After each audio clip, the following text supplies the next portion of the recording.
నమస్కారం. ఈరోజు ప్రస్తుతం మనతో పాటు ఆస్ట్రో న్యూమరాలజిస్ట్ జయశంకర్ శిష్ల గారు ఉన్నారు. వారితో మాట్లాడిద్దాం. నమస్కారం గురుగారు. మా ఆయుష్మతి భవ. గురుగారు, న్యూమరాలజీ అనేది మనుషుల పేర్ల మీద, డేట్ ఆఫ్ బర్త్ మీదనే కాకుండా రాష్ట్రాల మీద, ప్రాంతాల మీద కూడా పనిచేస్తుంది అనేసి అని అంటారా? ఒకవేళ పనిచేస్తే కనుక ఏ రకంగా పనిచేస్తుంది అనేసి అని అంటారు? తప్పకుండా అమ్మ. సంఖ్యాశాస్త్రం అంటే నామ సంఖ్యాశాస్త్రం అంటే నేమ్ న్యూమరాలజీ అనేది మనం ఎక్కడ ఒక పేరు పెడతామో ఆ పేరులో ఉన్న సంఖ్యాబలం దానికి సంబంధించిన దాని మీద పనిచేస్తుంది. ఉదాహరణకి ఒక మనిషికి మనం ఒక పేరు పెడతాం, సో ఆ పేరులో ఉన్న నెంబర్ ఆ మనిషి మీద పనిచేస్తుంది.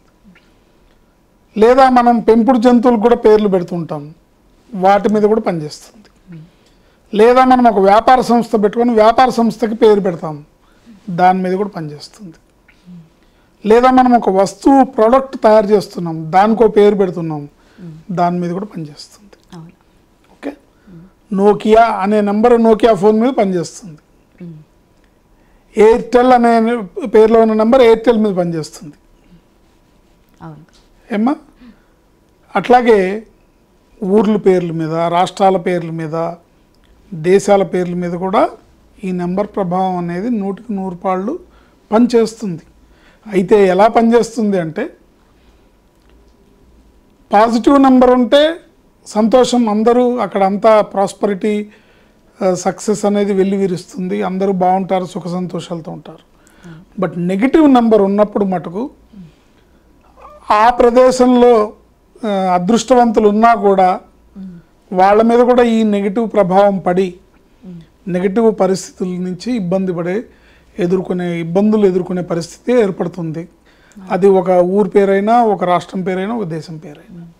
ఉదాహరణకి ఏదైనా ఒక పేరుని తీసుకొని చెప్పగలరా? తప్పకుండా అమ్మ. మన రాష్ట్రమే ఉంది కదా ఆంధ్రప్రదేశ్. ఆంధ్రప్రదేశ్ అనే పేరులో ఉన్న నెంబర్ ప్రభావమే 2009లో రాజశేఖర రెడ్డి గారి మరణానంతరం జరిగిన పరిస్థితులన్నిటికీ కారణం. ఆంధ్ర అనే పేరులో 2 రకాల నెగిటివ్స్ ఉంటాయి. ఆంధ్ర అంటే చాలు 2 రకాల నెగిటివ్స్.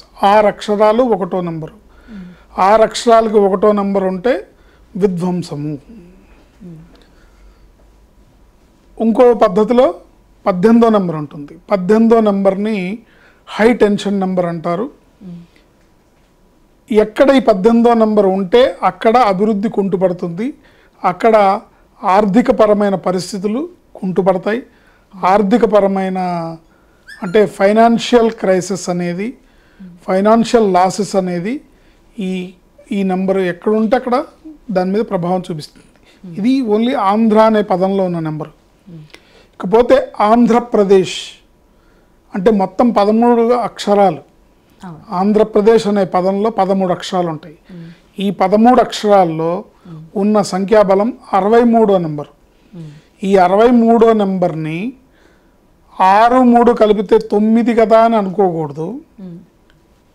36వ నెంబరు, 63వ నెంబర్ ఈ 2 నెంబర్లు కూడా 36వ నెంబర్ ఏమో మనిషికి ఆరోగ్యపరమైన చిక్కుల్ని తీసుకొచ్చి ఇబ్బంది పెడుతుంది. ఆ ప్రదేశంలో ఆ ప్రాంతం వారికి అనారోగ్య సమస్యలు తెచ్చిపెడుతుంది. కానీ 63వ నెంబర్ అనేది ఏంటంటే రకరకాల విధ్వంసాన్ని సృష్టిస్తుంది. అంటే ఒక ఉగ్రవాది చేతిలో ఒక AK-47 రైఫిల్ ఉండి వాడి దగ్గర బాంబులు ఉంటే ఎలాంటి విధ్వంసం చేస్తాడో 63వ నెంబర్ అనే నెంబరు అలాంటి విధ్వంసాన్ని చేస్తుంది. సో అందరికీ చాలామందికి వచ్చే సందేహం ఏంటంటే, ఆంధ్రప్రదేశ్ అనే పేరు ఇవాళ వచ్చింది కాదు కదా, ఎప్పుడో 1956లో ఉమ్మడి చెన్నై మద్రాసు రాష్ట్రం నుంచి విడిపోయినప్పటి నుంచి పొట్టి శ్రీరాములు గారు నిరాహార దీక్ష చేసి సాధించినటువంటి రాష్ట్రం కదా ఇది. అప్పటి నుంచి ఈ నంబర్ ప్రభావం ఉంటుంది, అప్పుడు లేని ఇబ్బంది ఇప్పుడు ఎందుకు కలుగుతుందని చాలామందికి డౌట్ వస్తుంది. కానీ ఏదైనా సరే దానికి బలం వచ్చినప్పుడే అది ప్రభావం చూపించగలదు. ఇప్పుడు ఒక క్రూరమైన జంతువు ఉందనుకోండి, ఆ క్రూరమైన జంతువు పుట్టంగానే తన క్రూరత్వాన్ని చూపించలేదు. దానికి ఎప్పుడైతే బలం వస్తుందో, దానికి ఎప్పుడైతే 10 మందిని ఎదిరించే శక్తి వస్తుందో అప్పుడు ప్రభావం చూపిస్తుంది. దీని ప్రభావం మన రాష్ట్రం మీద ఎప్పటి నుంచో ఉంది. నెమ్మదిగా పెరుగుతూ వచ్చి వైఎస్ రాజశేఖర రెడ్డి గారి మరణానంతరం దీనికి విపరీతమైన ఎనర్జీ వచ్చింది. మీరు కావాలంటే విశ్లేషించి చూసుకోండి. 2009లో ఆయన మరణానంతరం ప్రపంచవ్యాప్తంగా మీడియా అంతా కూడా Andhra Pradesh helicopter, Andhra Pradesh CM missed, Andhra Pradesh CM helicopter crashed,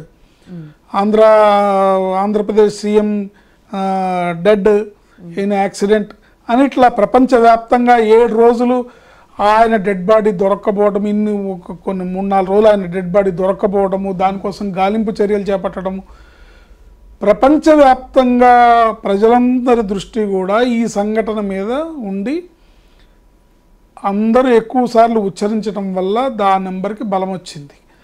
ఆ రోజు నుంచి ఈ రోజు వరకు కూడా ఆంధ్రప్రదేశ్ని ఎక్కడ వాడబడుతుందో అక్కడ దయనీయమైన ఇబ్బందికరమైన పరిస్థితులే ఉన్నాయి తప్ప ఆనందకరమైన సంఘటనలు అయితే ఏమీ లేవు అని చెప్పుకోవచ్చు.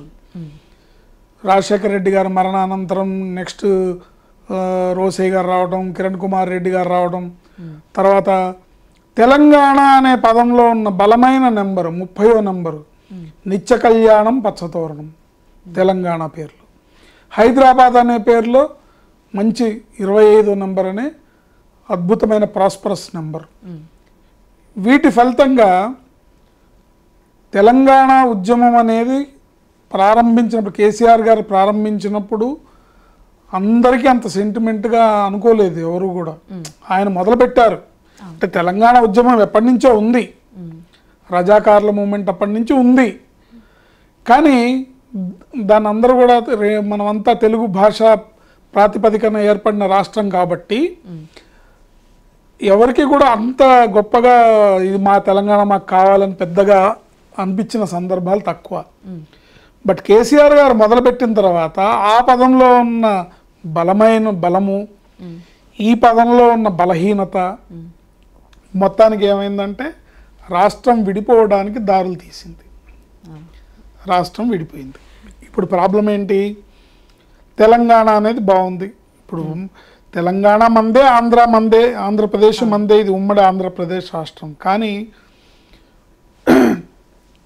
విడిపోయిన తర్వాత ఇక్కడ ఉన్న వాళ్ళు అందరూ బాగున్నారు, అక్కడ ఉన్న వాళ్ళు బాగున్నారు. కానీ ప్రాంతాల వారీగా పేర్లు విడిపడిపోయేటప్పటికి ఇప్పుడు భాష తెలుగు భాషే, ప్రజలు వాళ్ళే. ఇప్పుడు అంతకుముందు ఎక్కడి నుంచో వచ్చి ఇక్కడ హైదరాబాద్లో సెటిల్ అయిన వాళ్ళు ఎవరు హైదరాబాద్ ఖాళీ చేసి వెళ్ళిపోలేదుగా, అందరూ సుఖశాంతులతో బాగానే ఉన్నారు కదా తెలంగాణలో. కానీ ప్రాబ్లం ఎక్కడొచ్చింది?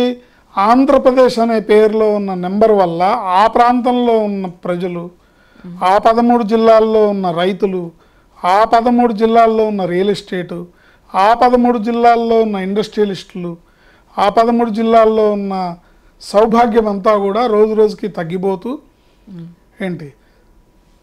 ఇబ్బందికరమైన పరిస్థితుల్లోకి నెట్టివేయబడింది. అది ఏ ఒక్కళ్ళో కారణంగా, దీనికి మనుషులు కారణం కాదు, ఇది నెంబర్ గేమ్. అంటే ఈ నెంబర్ వల్ల ఇలాంటి పరిస్థితి ఏర్పడింది. విడిపోయినాక ఆ ఇబ్బందులు ఎటువంటి సస్యశ్యామలమైన రాష్ట్రం, ఎంతటి సుభిక్షమైన రాష్ట్రం. ఇవాళ రోజున ఏమైంది? పింఛన్ల మీదను ఉపాధి హామీ పథకాల మీద ఆధారపడి జీవించాల్సిన ప్రజలు ఎక్కువైపోయిన పరిస్థితి ఏర్పడింది. ఎందుకంటే ఈ నెంబర్ కారణం. అందువల్ల నేను చాలా సందర్భాల్లో చెప్పాను, అక్కడ రాజకీయ పార్టీలు లేదా రాజకీయ నాయకులు ఎవరు ఉన్నా సరే, ఎంతటి నిజాయితీ పరులైనా వాళ్ళు అలా చేశారు, వీళ్ళు ఇలా చేశారని మనం ఎవరిని నిందించక్కర్లా. ఎవరున్నా ఏమీ చేయలేని పరిస్థితి ఏర్పడుతుంది అని. ఇప్పుడు మొన్నటి ఎలక్షన్స్ 2024 ఎలక్షన్స్ వరకు ఒక రకమైన ప్రభుత్వం ప్రజలు చూశారు. తర్వాత కూటమి ప్రభుత్వం ప్రజల ఆశల నుంచి ఈ కష్టాలు మా కష్టాలన్నీ పోతాయి, మా కష్టాలకు ఒక దారి దొరుకుతుంది, చంద్రబాబు నాయుడు గారు లాంటి సమర్థవంతమైన నాయకుడు మాకు ముఖ్యమంత్రిగా దొరికారు, పవన్ కళ్యాణ్ గారు లాంటి నీతి నిజాయితీ నిబద్ధత గల నాయకులు ఉన్నారు, వీళ్ళ సారథ్యంలో మన రాష్ట్రం సుభిక్షంగా ముందుకు వెళ్తుంది, అభివృద్ధి పదాన పయనిస్తుంది, అభివృద్ధి సాధిస్తుంది అనే కలల్లో ప్రజలు ఉన్నారు. అది నిజం కూడా. కానీ ఎప్పుడైతే ఇక్కడ నిజాయితీగా వచ్చిందో ఈ నెంబర్ ఏం చేసింది, ప్రకృతి వైపరీత్యాలు తీసుకొచ్చింది. దానివల్ల అభివృద్ధి కుంటుపడుతుంది. ఎంత నిజాయితీ గల ప్రభుత్వం ఉన్నా, ఎంత సమర్థవంతుడైన చంద్రబాబు నాయుడు గారు వారం రోజులు వరదల్లోనే ఉండి ప్రజలకు సేవ చేసినా, బట్ ప్రజల కష్టాలైతే వాళ్ళ కష్టాలు వాళ్ళు పడాల్సిందే కదా కదా. సో ఇలాంటి ఇబ్బందులన్నీ కూడా ఈ నంబరు మారితేనే పోతాయి. అన్నపూర్ణ లాంటి పేరున్న ఆంధ్రప్రదేశ్ ఇబ్బందికరమైన పరిస్థితుల్లోకి వెళ్ళిపోయి హలో లక్ష్మణ అనే పరిస్థితి రావడానికి కారణం ఆంధ్రప్రదేశ్ అనే పేరులో ఉన్న 63వ నెంబరు. ఇది ఎవరు నమ్మినా నమ్మకపోయినా అది జరుగుతున్న సత్యము నేను గమనిస్తుంది. అయితే దీంట్లో మార్పు కూడా మనకు చేసుకునే అవకాశం ఉంది, పరిష్కారం ఉంది దీనికి. కాబట్టే ఈ సమస్యని మాట్లాడుతున్నాను. ఇందులో ఆంధ్రప్రదేశ్లో ఒక్క అక్షరాన్ని మార్చడం ద్వారా దానివల్ల ఎవరికి నష్టం ఉండదు, ఎవరికి ఇబ్బంది ఉండదు. అంటే ఒక సామెత, ఒక పెద్దవాళ్ళు, ఒక జాతీయ నాయకులు పోరాడితే పోయేదేముంది సంఖ్యలు తప్ప అని ఒక విప్లవ కవి శ్రీశ్రీ గారు అన్నారు. పోరాడితే పోయేదేముంది సంఖ్యలు తప్ప. అట్లాగే ఈ న్యూమరాలజీ కరెక్షన్ వల్ల, ఒక్క అక్షరాన్ని చేర్చడం వల్ల పోయేదేమీ ఉండదు. బట్ వస్తే మటుకు అభివృద్ధి దేశంలోనే, భారతదేశంలోనే నెంబర్ 1 రాష్ట్రంగా ఎదిగే అవకాశం ఆంధ్రప్రదేశ్కి ఉంది అని సవినయంగా మనవి చేసుకుంటూ, ఆ మార్పు జరగాలని, ఈ వీడియో పెద్దల దృష్టిలో పడాలని, నాకెటువంటి పేరు ప్రఖ్యాతులు అక్కర్లేదు, నాకెటువంటి సన్మాన సత్కారాలు అక్కర్లేదు, నేను చెప్పాను అనేది కూడా అవసరం లేదు. ఒక్క మార్పు చేయడం ద్వారా చేయగలరు, అధికారంలో ఉన్నవారు చేయగలుగుతారు. ఇతపూర్వం వైఎస్ రాజశేఖర రెడ్డి గారు కడప అనే స్పెల్లింగ్ ఆయనకి నచ్చక KADAPA కింద వాడాలి, ఇక నుంచి కడప అనే స్పెల్లింగ్ని ఆయన ఒక జీవోతో పాస్ చేసి మార్చారు. మద్రాసుని చెన్నైగా మార్చారు, బాంబేని ముంబైగా మార్చారు, బెంగళూరుని బెంగళూరు అని మార్చారు. ఏ కారణం లేకుండానే ఏవో సెంటిమెంట్లనో లేకపోతే మన సాంప్రదాయాన్ని అనుసరించో మార్చగలిగినప్పుడు ప్రజా ప్రయోజనార్థం, రాష్ట్ర ప్రయోజనార్థం ఈ నెంబర్ని న్యూమరాలజీ కరెక్షన్ ద్వారా ఒక్క అక్షరాన్ని, ఒక్క ఏ అనే అక్షరాన్ని యాడ్ చేస్తే చాలు, అద్భుతమైన ఫలితాలు ఉంటాయి. అద్భుతమైన 63 కాస్త 64 అయిపోతుంది, 13 అక్షరాలు కాస్త 14 అక్షరాలు అవుతాయి. 14 అక్షరాలు అంటే ప్రాస్పరిటీ, వెల్త్, నాలెడ్జ్, హెల్త్, ప్రజలు సస్యశ్యామలంగా ఉంటారు, రాష్ట్రం అభివృద్ధిలోకి వెళ్తుంది, నెంబర్ 1 రాష్ట్రంగా పేరు తెచ్చుకుంటుంది, తెలంగాణతో సమానంగా పోటీపడి అభివృద్ధి చెందుతుంది. 2 తెలుగు రాష్ట్రాలు, ఒక సినిమా డైలాగ్ ఉంది, నేను తెలుగువాడిని ఈడా ఉంటా ఆడా ఉంటా అని సామెత ఉంది. అట్లాగే అందరూ బాగుండాలి, అన్నదమ్ముల్లాగా ఉండాలి. 2 రాష్ట్రాలు ఎందుకు విడిపోయినాయి, విడిపోయినాకైనా సరే ఇద్దరూ సమానంగా అభివృద్ధి సాధిస్తూ దేశంలో 2 తెలుగు రాష్ట్రాలు చక్కటి పేరు ప్రఖ్యాతులు, చక్కటి అభివృద్ధిని సాధించాలని మనస్ఫూర్తిగా కోరుకుంటూ, ఆంధ్రప్రదేశ్లో ఈ మార్పు అత్యంత ఆవశ్యకరమనే విషయాన్ని రాష్ట్ర ప్రభుత్వంలో ఉన్న పెద్దలకు విన్నవించుకుంటూ, ముఖ్యంగా చంద్రబాబు నాయుడు గారికి కానీ పవన్ కళ్యాణ్ గారికి కానీ విన్నవించుకుంటూ నేను ఈ విషయాన్ని సవినయంగా మనవి చేస్తున్నాను. అలాగే గురువు గారు, అసలు న్యూమరాలజీకి ఉన్న పవర్ని ఒక్క లెటర్ తేడా వల్ల ఎంత దారుణం జరుగుతుంది అనేసి చాలా చక్కగా వివరించారు గురువు గారు. ధన్యవాదాలు. ఆయుష్మతి భవ.